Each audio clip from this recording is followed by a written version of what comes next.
Hey, this is Zach Meir with the Bonfire edition of the Bulletin Board Heroes here at Vox Markets. And first off, we're looking at BT, which is sort of outside the normal pay grade of the Bulletin Board Heroes, but worth looking at the stock for, or the chart for a couple of reasons. One is the gap down that we had in October and gap higher through that resistance line from June, so that's an island reversal.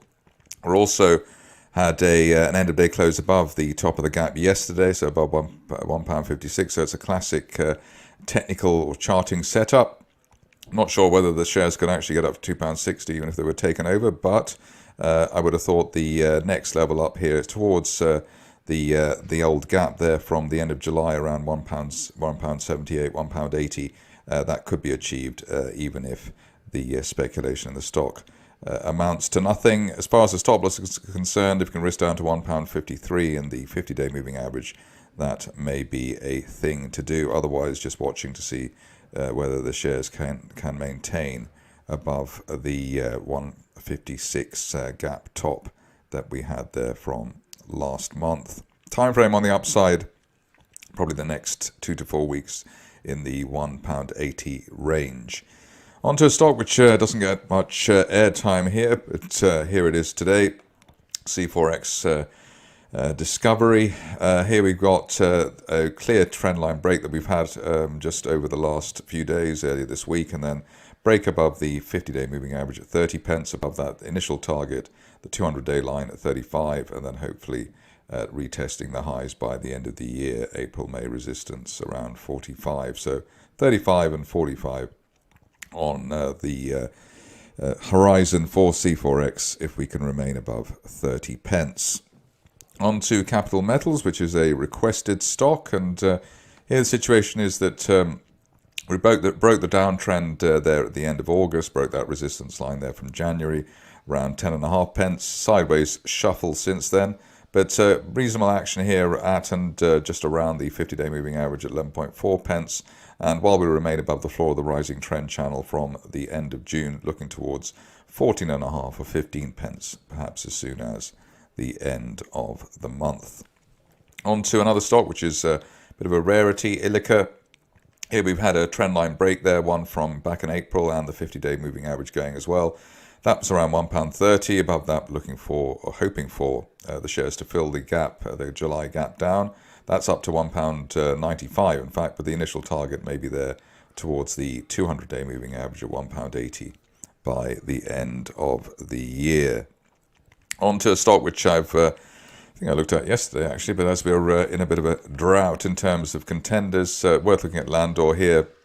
Everything really about breaking that old October peak at 27.9 pence. We're looking for an end of a weekly close above that. Initial target, obviously, and initial resistance, the 200-day moving average at 30 pence. But fans of the shares looking towards 42 pence and that resistance line there from January. That would be very pleasant indeed, maybe over the next 1 to 2 months. Stop loss at the moment, back below the 50-day line at 24, if you can afford that. Onto a stock which I've enjoyed over the last few weeks since Luke Johnson turned up. Here we've got Marchal rising since the gap higher that we had at the beginning of last month. Golden cross after that between the 50 and 200-day moving averages at 3.3 pence.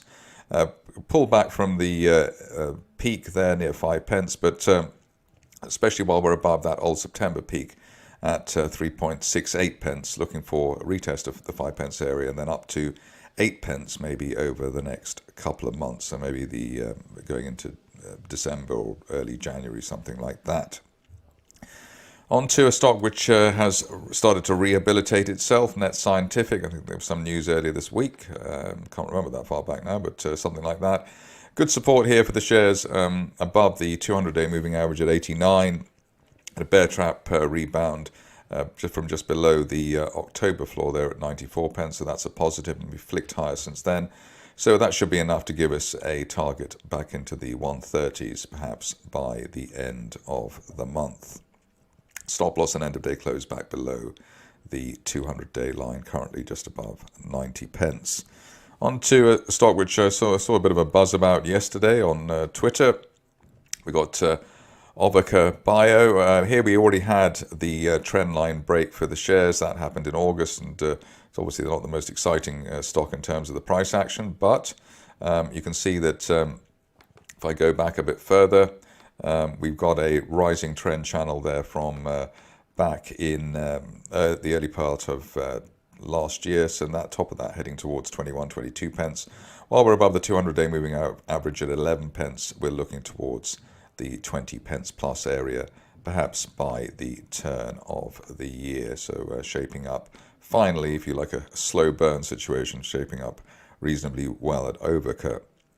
On to President, which has started to come to life as well in the recent past. Here we can see that shares just gapping through that resistance line there from the beginning of May, which is normally a positive sign. Probably all that's missing now is an end of a weekly close above 2.1 pence and that resistance line and the 200-day moving average. If we can get that, then we could be on the road towards 2.8 pence, retesting this year's high, perhaps as soon as the end of the year. On to quantum blockchain, which has captured my imagination, maybe one or two other people as well. Here you can see that shares in this basically what looks like a mid-move consolidation. Good support for the shares above old resistance on the way up, so above the 2.5 pence level, and obviously well above the 1.7, 1.8 area, which was the summer resistance for the shares. Expecting this mid-move consolidation to end in a move up towards 5.5 pence and the top of that rising trend channel, perhaps as soon as the end of the year. Stop loss at this stage and end of day close back below 2.5. If you can manage that. We've also had this week the glory of a golden cross between the 50 and 200-day moving averages, which can sometimes have follow-on positive price action.